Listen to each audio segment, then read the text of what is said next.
하시는데 오늘도 저희들에게 보내주셨습니다. 네, 보내주신 하나님께 우리 할렐루야라 영광 돌리고 모시도록 하겠습니다. 할렐루야. 할렐루야. 우리 옆에 있는 분들과 축복의 인사 함께 나누겠습니다. 우리는 영혼이 잘 되는 사람들입니다. 우리는 영사도 잘 되는 사람들입니다. 마지막으로 우리는 육체도 강건한 사람들입니다.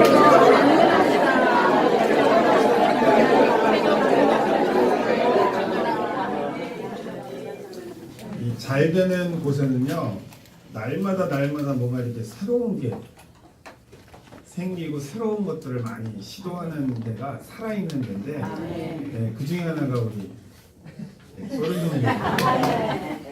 네, 오늘 아침에 우리 간사님이 뭘 또 방송을 찍는다고 네, 말씀을 하셔가지고 괜히 안 보던 거울도 한번 보고 왔는데, 네, 날마다 이렇게 새로운 무엇인가를 이렇게 새롭게 하고 뭔가를 도전하고 한다는 것은 이 생각이 살아있다는 것이고 아이디어가 살아있다는 거고, 또 그걸 할 수 있게끔 그 분위기가 그렇게 된다는 거거든요. 그러니까 우리 CIS 소련선교회가 굉장히 그 건강한 선교회다라고 생각이 들어요. 그래서 날마다 새롭고 더욱더 좋은 것들을 시도하시고 또 발전해 나가시는 우리 선교회가 되기를 주 이름으로 축원을 드립니다. 예, 오늘 말씀은요 되게 유명한 말씀인데, 우리 옛날 성경에는 그들은 우리의 밥이다라고 나와 있는 그 번역이에요. 예전 번역은. 근데 요즘에 쓰는 번역에는 그들은 우리의 먹이라라고 나오는 본문인데, 오늘 말씀은 누가 외친 거냐면 여호수아와 갈렙이 이스라엘 백성들을 향하여 그들은 우리의 먹이다라고 외치는 장면입니다. 네, 오늘 이 말씀을 가지고 두려워 말라 그들은 우리의 먹이라라고 하는 제목으로 말씀을 드리겠는데, 이들이 외치고 있을 때 이스라엘 대부분의 사람들은 무엇이라고 얘기했냐면 민수기 13장 33절 한번 보실래요? 민수기 13장 33절. 대부분의 사람들은 뭐라고 외쳤는지 한번 함께 말씀을 봉독해 올리겠습니다. 거기서 넷필이 후손인 아낙 자손의 거인들을 보았나니 우리는 스스로 보기에도 메뚜기 같으니 그들이 우리에도 그와 같이 탔을 것이니라. 어디나 항상 긍정적으로 바라보는 시각들과 내지는 좀 부정적으로 바라보는 시각들이 항상 같이 있습니다. 어디든지 그래요. 어느 한쪽에만 생각이 있는 데는 존재하지 않아요.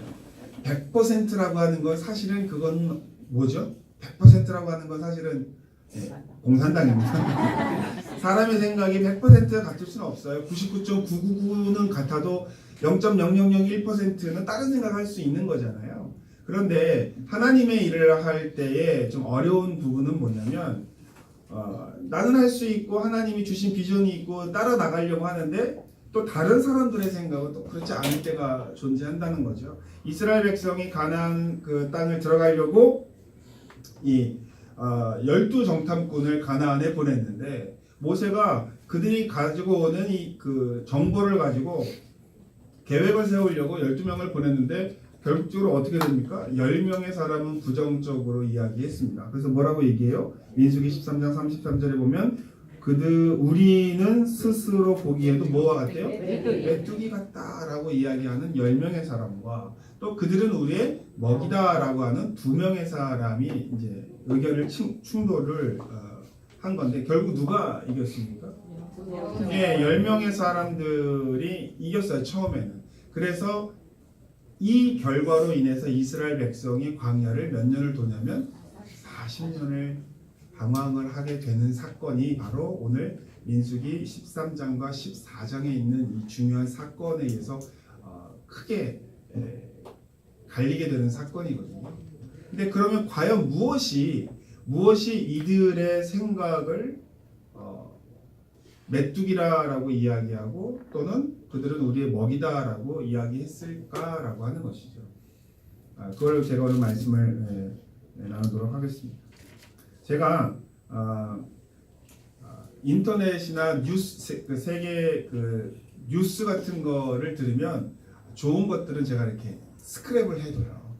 나중에라도 그 성도님들한테 사용하고 아니면 우리 학생들한테 들려주려고 스크랩을 해 놓는데 제가 오늘 말씀을 드리기 위해서 스크랩을 몇 장을 해 왔어요. 제가 설명을 좀 드리려고 하는 건데 여러분 장사를 할 때 제일 중요한 게 뭡니까? 그러니까 이윤을 많이 내려면 뭐가 중요할까요? 네?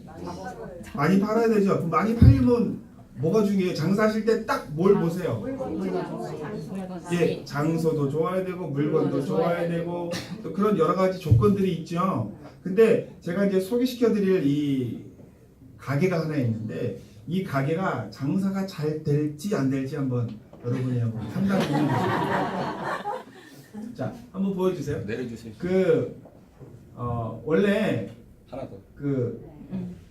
장사가 잘 되려면 광고도 잘해야 되잖아요. 그 다음에 매장도 좀 좋아야 하고, 그 다음에 종업원들도 좀 싹싹하게 좀 빠릿빠릿한 사람들도 있어야 되고, 또 높은 데 있으면 잘 가기 쉽지 않잖아요. 그런데 요 가게가 하나 있는데 요 가게에는요 간판도 없어요.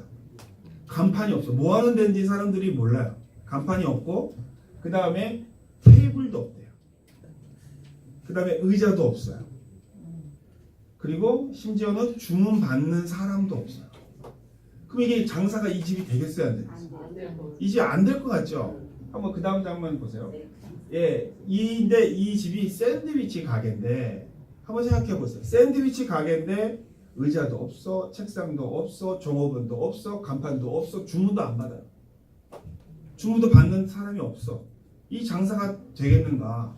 예, 그 다음 장면에 보시면 게다가 이 가게가 몇 층에 있냐면 여러분들 빵 가게가 주로 몇 층에 있는지 아세요? 1층. 왜 1층에 있을까요? 1층이 편하니까 제일 비싸도 1층에 들어가는 거예요. 왜냐하면 사람들이 쉽게 올 수 있게 하기 위해서. 그런데 이 샌드위치 가게는요 몇 층에 있냐면 꼭대기 층에 있어요. 7층에 있습니다.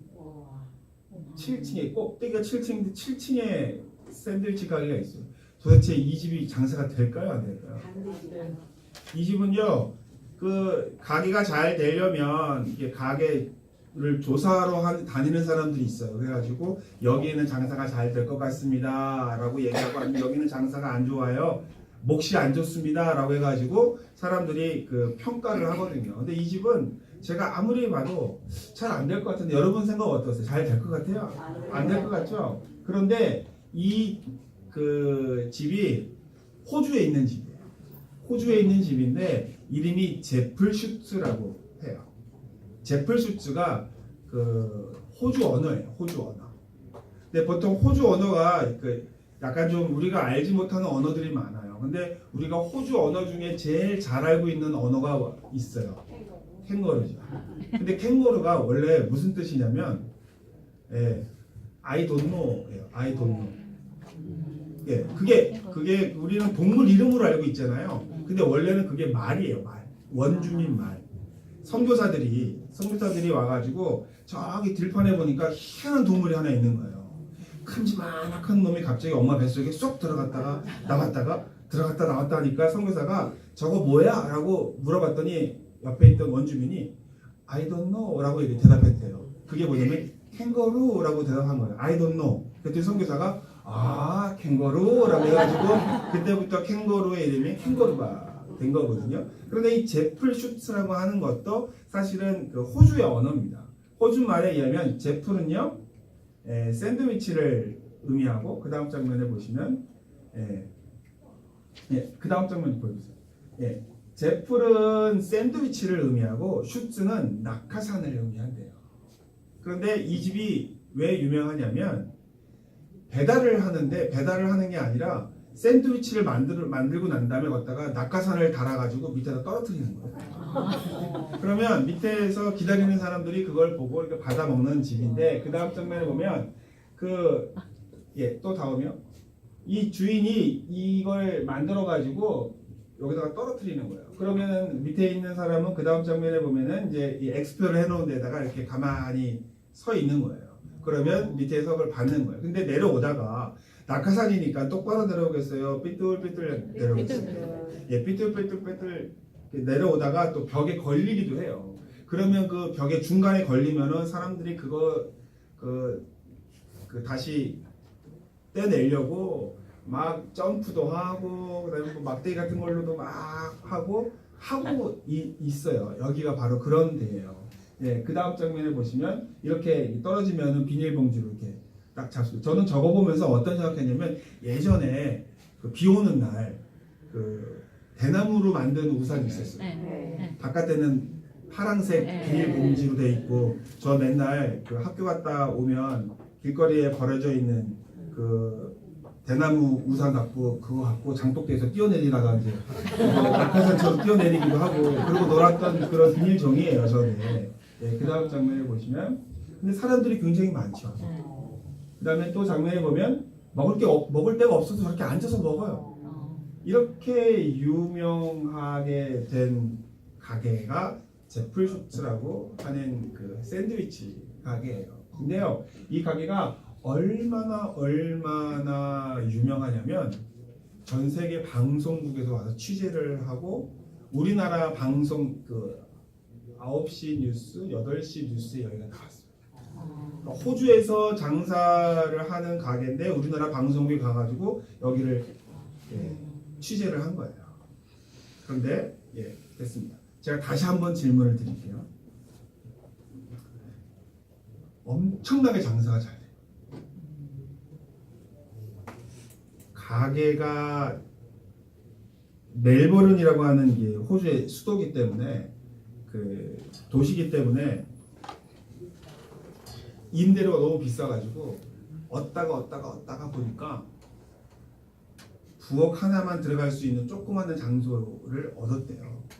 그리고 이 샌드위치를 청년 몇이 이렇게 동업을 했나 봐요. 그런데 종업원을 쓸 돈이 없어가지고 자기들끼리만 이렇게 창업을 한 거예요. 게다가 1층에 갈 수 있는 돈이 없으니까는 안 나가는 맨 꼭대기에 올라가서 이 가게를 만든 건데, 자, 다시 한번 제가 질문을 하겠습니다.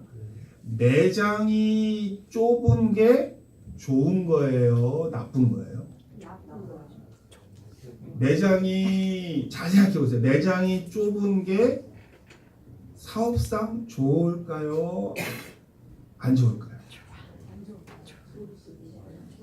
좋아요. 좋죠. 좋아요. 네. 면적이 작은 게 좋은 거예요. 왜요? 임대료가 싸니까. 그러면 종업원이 있는 게 좋아요? 없는 게 좋아요? 없는 게 왜 없는 게 좋죠? 네, 인건비가 안 들어가니까. 그죠? 그 다음에 7층의 높이가 좋은 거예요? 안 좋은 거예요? 아니, 제가 이 가게 말씀드렸잖아요. 왜 좋죠? 낙하산이 내려. 네, 낙하산을 떨어뜨릴 수가 있으니까. 여러분, 이 집은요, 맛 때문에 가는 게 아니에요. 샌드위치가 맛이 좋아봤자 얼마나 좋겠으며 여기를 가는 이유는 뭐예요? 왜 낙하산 떨어지는 그거 보러 가는 거예요. 그러니까는 7층에 있었던 게 좋은 거예요, 나쁜 거예요? 좋은 거예요. 그 다음에 테이블이 없는 건, 의자가 없는 건 좋아요, 안 좋아요?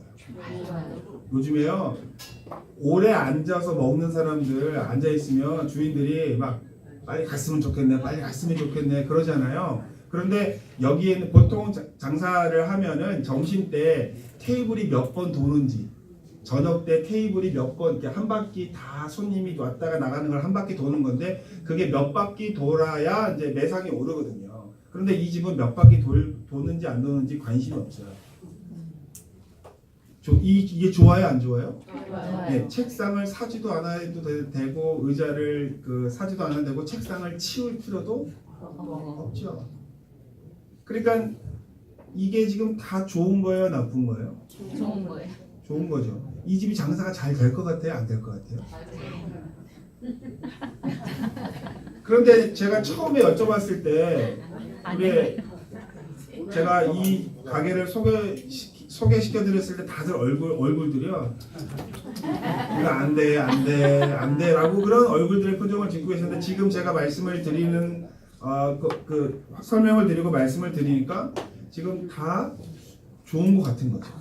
가게가 적은 것도 좋고 요즘에 그 임대료 비싼데 싸게 임대료 할 수 있고 그 다음에 종업원이 없는 것도 요즘에 최저임금 때문에 힘들어하시는 우리 그 주인분들 많이 있는데 인건비도 안 나가고 그 다음에 높이가 높은 거는 떨어뜨리는 재미가 있으니까 또 좋은 것 같고 제가 지금 말씀을 드렸던 것들을 잘 한번 생각해 보세요. 처음에는 내가 안 좋은 거다라고 판단이 들고 생각이 드니까 안 좋게 생각을 했다는 거예요. 만약에 내가 장사를 하면서 가게를 낸다면 장소도 좁고 책상 놓을 것도 없고 의자 놓을 것도 없고 종업원을 사용할 수 있는 그 형편도 안 된다면 이건 좋은 조건이에요, 나쁜 조건이에요? 나쁜 조건이죠. 근데 이 얘기를 듣고 보니까 저거 매상이 오르면 다 누가 가져요? 네, 다 자기들이 갖는 거예요. 네. 제가 며칠 전에 그 KBS 그 신우회가 있습니다. KBS에 신우회가 있는데 신우회 가서 이 얘기를 했어요. 이 제플쇼츠 얘기를 했더니 예배 끝나고 난 다음에 한 자매가 목사님 저 다음 달에 호주 가는데 저기 한번 갔다 올래요? 갈래요? 그러는 거예요. 그래서 정말로 장사가 잘 되는지 안 되는지를 제가 한번 정탐꾼을 이번 달에 호주로 보냅니다. 그래서 갔다 와서 얘기해 줄 텐데 변한 건 아무것도 없어요. 지금 변한 건 뭐밖에 없냐? 우리의 생각이 변한 거예요.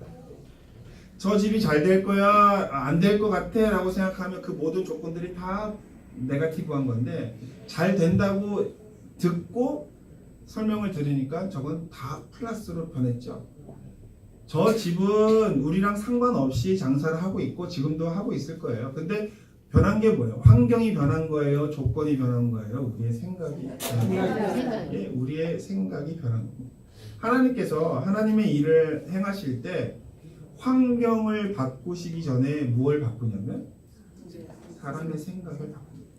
하나님께서 모세를 이스라엘의 지도자로 삼으시기 전에 바로에 가서 대적하기 전에 바로를 향해서 싸우기 전에 하나님은 누구의 마음을 돌이키셔야만 했냐면 모세의 마음을 돌이키셔야만 했었던 거예요. 환경이 중요한 게 아니라 조건이 중요한 게 아니라 사람이 더 중요하다라고 하는 거예요. 하나님은요 환경을 변화시키기 전에 조건을 변화시키기 전에 제일 먼저 변화시키시는 게 뭐냐면 그 일을 감당할 사람의 마음을 바꾸어 놓으십니다. 용기가 부족하면 용기를 불어넣어 주시고 또 그 겁을 먹고 있으면 겁먹지 말라라고 말씀을 하는 게 하나님의 방법이에요. 하나님의 방식이에요. 그런데 우리는 어떻죠? 긍정적인 생각과 믿음의 생각이 우리를 주장할 때가 많습니까? 아니면은 부정적인 생각과 두려움의 생각이 나를 주장할 때가 많이 있습니까?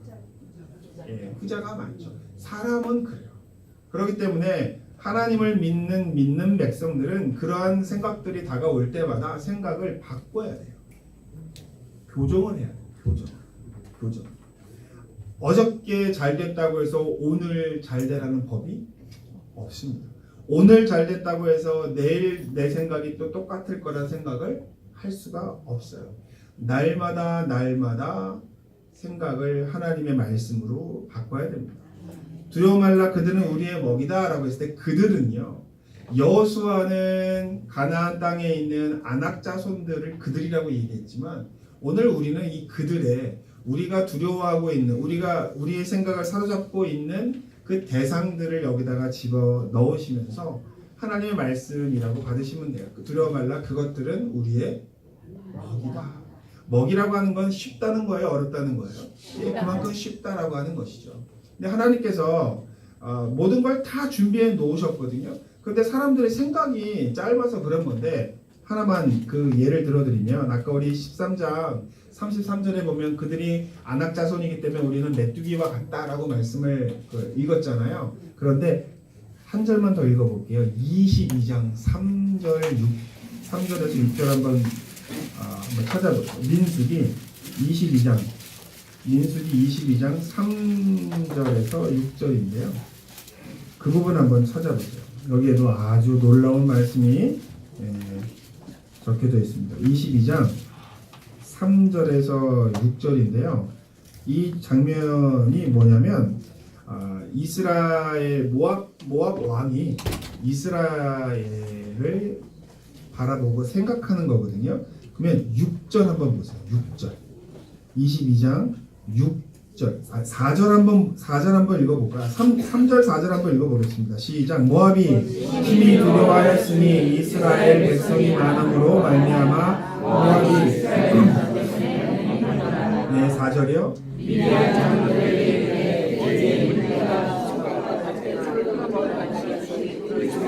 있는 것을 다 뜯어먹으리로다 하니 그때에 시코레의 아들 말락이 모압 왕이었더라. 그 다음 6절 한번 보세요. 우리보다 강하니 청하건대 와서 나를 위하여 이 백성을 저주하라.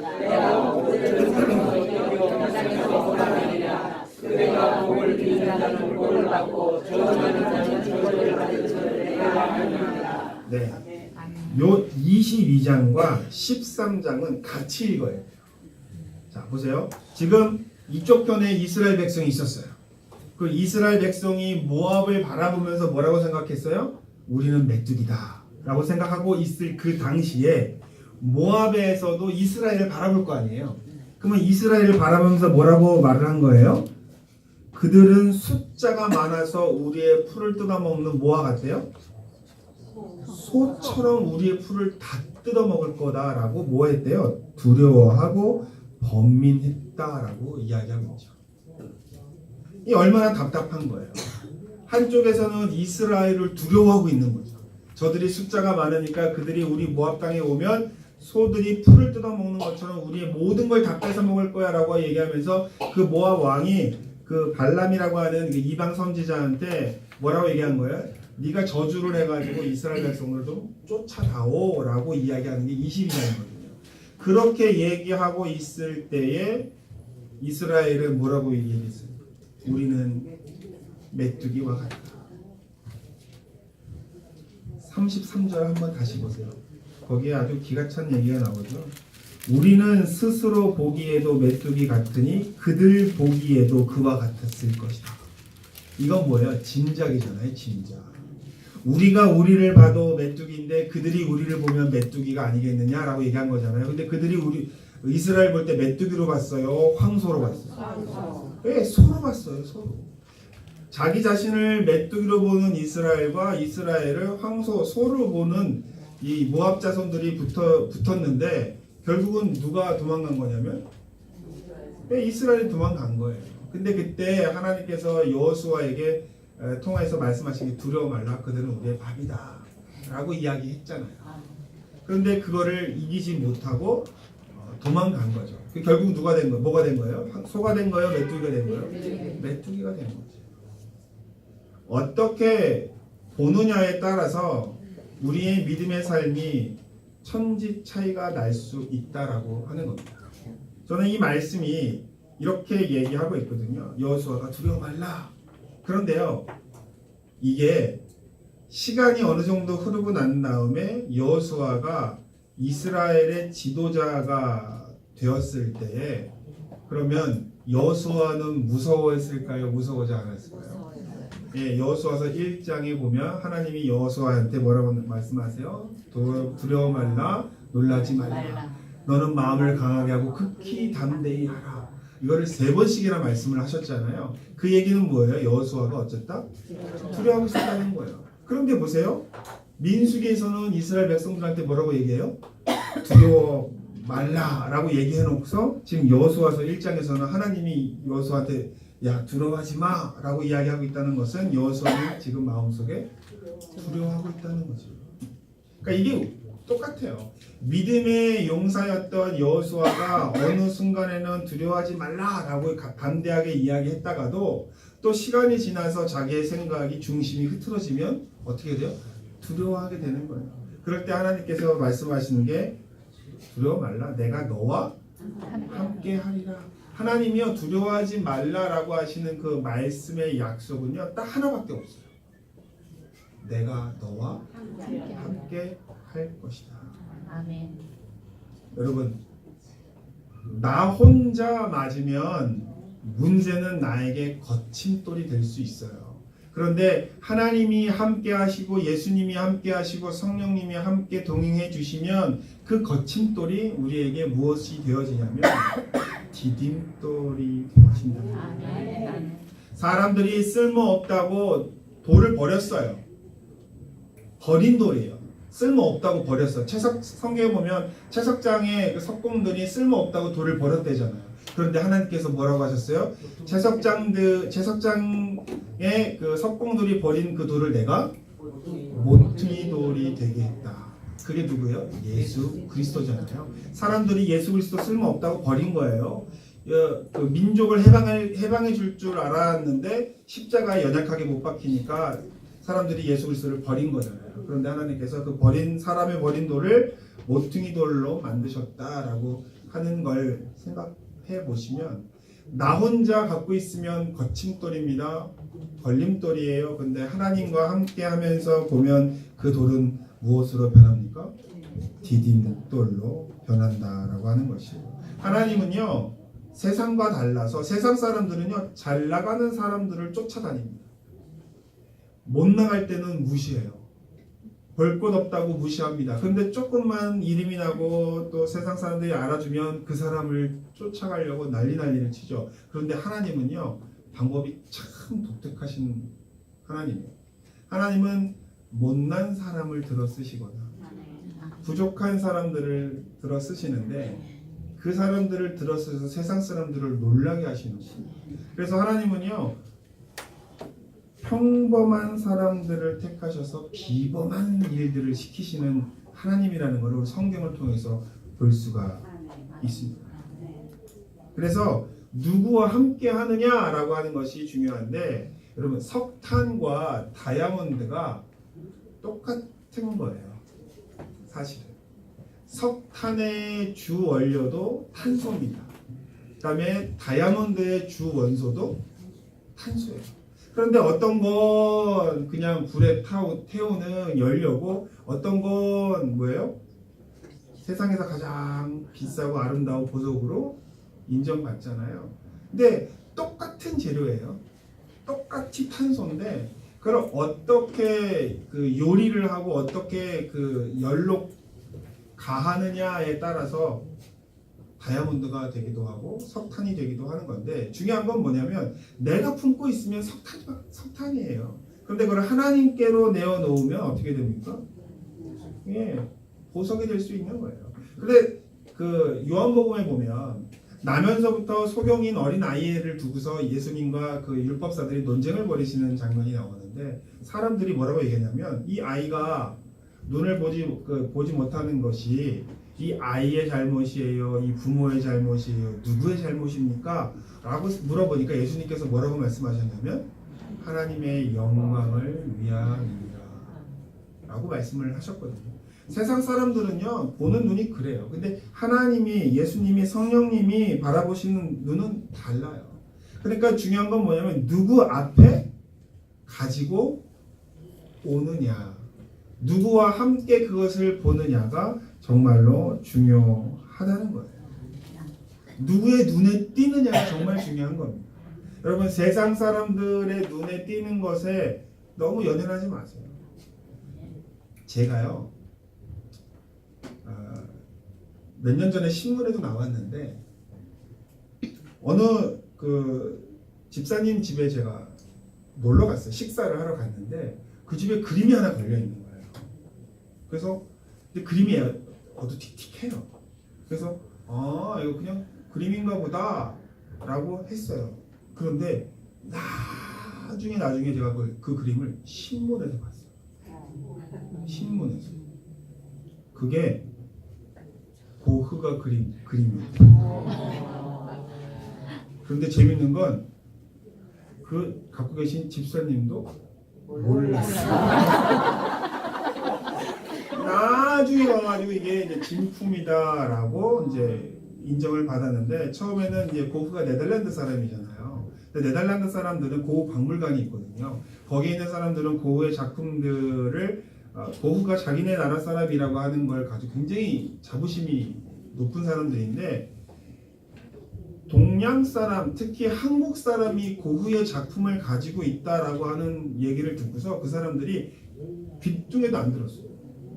우리 고흐 선생님의 작품이 너희 아시아 사람, 한국 사람이 갖고 있을 리가 없다 라고 해가지고 인정도 안 했어요. 그리고 그 작품의 모조 작품이 그 러시아의 그 박물관에 있어요. 근데 그 사람들이 모조 작품만 세계에 알려져 있었고 진품은 알려지지 않았었어요. 그러니까는 이제까지 그 고흐의 책자들을 보면 그림이 있어요. 그 그림이 있는데 이 그림을 진짜로 본 사람이 없는 거예요. 그런데 그 그림이 그 집사님 집에 딱 하고 걸려 있었던 거예요. 그런데 그거는 집사님도 몰랐고 저도 몰랐고 또 누구도 몰랐냐면 도둑도 몰랐어요. 도둑이 알았으면 가져갔겠죠. 여러분 그게 얼마인 줄 아세요? 신문에 나왔는데 어느 데서 저기 그 1,300억에 팔라고 하는데 안 팔았어요. 1,300억에도 안 팔았어요. 그래서 미국의 록펠러라든지 우리 그 한국의 삼성 리움이라든지 다른 데에서 그 이거를 흥정을 했는데 1,300억이 넘었는데도 안 팔았어요. 근데 지금 그 그림이 어디 있게요? 집에 있게요? 은행에 있게요? 은행에 있어요. 지금은 아무도 몰라.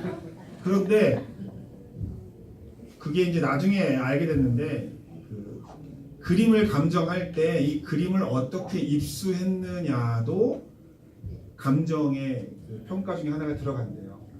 어떻게 입수했는지. 근데 나중에 얘기 들어보니까 이승만 대통령의 그 부인인 그 여사가 이 집사님의 아버님인가 할아버지한테 이 그림 되게 좋은 그림이니까 가지고 있으라고 선물로 주셨던 그 그림이었대요. 그러니까 대통령의 부인, 영부인이 그 장관, 그 정부에서 일하고 있었던 그 고위 관리한테 그 그림을 선물로 주셨던 것이 이 그림에 입수하게 된 그 배경이었던 겁니다. 그래서 지금 그 네덜란드 고흐 박물관에서 계속 연락을 해요. 뭐라고? 기증하라고. 돈 한 푼도 안 주고 그냥 기증하라고. 그런데 맨 처음에 무시했잖아. 무시했는데 지금 와서는 달라고 하니까 주겠어요? 안 주죠. 그래서 그 그림은 아직도 안 팔리고 은행에 있긴 있는데 제가 드리고 싶은 얘기는 뭐냐면 전문가의 눈에 봤을 때만 그 그림이 진품인지 아닌지가 인정받는 거예요. 그리고 난 다음에는 사람들이 그거를 진품으로 인정해 주는 건데 우리를 진짜 진품인지 아닌지를 인정해 주시는 분이 누구냐면 하나님이잖아요. 근데 자꾸만 전문가도 아닌 애들이 와가지고 너 진품이니 아니니 이러고 얘기하면 마음 상하잖아요. 근데 누구 앞에 가야 되는 거냐면 하나님 앞에 가서 하나님한테 얘기를 들어야 되는데 자꾸만 우리가 딴 데 가서 딴 얘기를 듣는 거예요. 근데 오늘부터는 하나님 앞에 평가를 들으시기를 주 이름으로 축원을 드립니다. 하나님은요 우리를 값지다고 그럴까요? 우리를 값없다고 하실까요? 우리를 값지다라고 얘기하시는 하나님이세요. 우리를 값지다 하시는데 얼마만큼 값지다고 하신 거예요? 독생자 예수 그리스도를 희생을 시킬 정도로 값지게 여겨 주시는 분이 하나님이잖아요. 그분 앞에 인정받는 게 최고로 좋은 거예요. 인생에서 가장 행복한 건 뭐냐면 자기를 인정해주는 사람이랑 지내는 거예요. 그런데 누가 우리를 제일 잘 인정해주고 우리의 값어치를 누가 제일 쳐줄까요? 하나님이에요. 그래서 다른 것에 그 평가에 귀를 기울이거나 마음을 두지 마시고 하나님 앞에 말씀에 귀를 기울이고 중심을 드리는 여러분이 되기를 주 이름으로 축원을 드립니다. 환경도 그렇습니다. 문제도 그렇습니다. 이 모든 것을요 다 주님 앞에 내려놓고 기도하실 때 환경이 변하는 게 아니에요. 뭐가 변하는 겁니까? 나의 마음이 변하고 나의 믿음이 변하는 거예요. 혹시 지금 나에게 문제거리가 있다라고 생각하세요? 근데요, 그것이 문제거리가 아니에요. 그것이 나의 걸림돌이라고 생각하십니까? 아니에요. 그것이 나의 디딤돌이 될 수 있다. 집안에 원수 한두 명씩은 다 있잖아요. 근데 그게 지금 원수다라고 생각하지 마세요. 뭐라고 생각하셔야 돼요? 내 디딤돌이다, 아니면 내 보배다, 내 밥이다, 밥이다라고 생각하시는데, 진주라고 하는 것을 제가 얘기 들면서 말씀을 마치겠습니다. 진주라고 하는 것이 보석의 하나잖아요. 근데 그 시작은요, 그렇게 아름다운 건 아닙니다. 우리가 이제 요즘에는 너무나 다 아시겠지만, 진주가 원래는 뭐부터 시작하는 거냐면 작은 모래 아래서 시작한대요. 그게 그 진주 조개 속에 박히면 아프잖아요. 그럼 거기서 뭐가 나오겠어요? 진물이 나오죠. 그러면 진주가 내뱉은 진물이 그 모래알을 한번 감싸는 거예요. 근데 한 번 감싼다고 해서 이 모래알이 바깥으로 나가는 게 아니잖아요. 그러니까는 한 겹이 생기고 두 겹이 생기고 세 겹이 생겨서 점점 커져서 생긴 게 진주라고 하는 거예요. 그런데 그게 그 진주의 그 시작과 그 진주의 중심에는 뭐가 들어가 있습니까? 모래알이라고 하는 그런 고통과 아픔이라고 하는 것이 들어가 있지만, 그것을 감싸다 보니까 뭐가 된 거예요? 보석이 되는 거죠. 우리의 삶에 문제가 있어요. 문제거리가 있습니다. 근데 그 문제거리 때문에 우리가 뭐 합니까?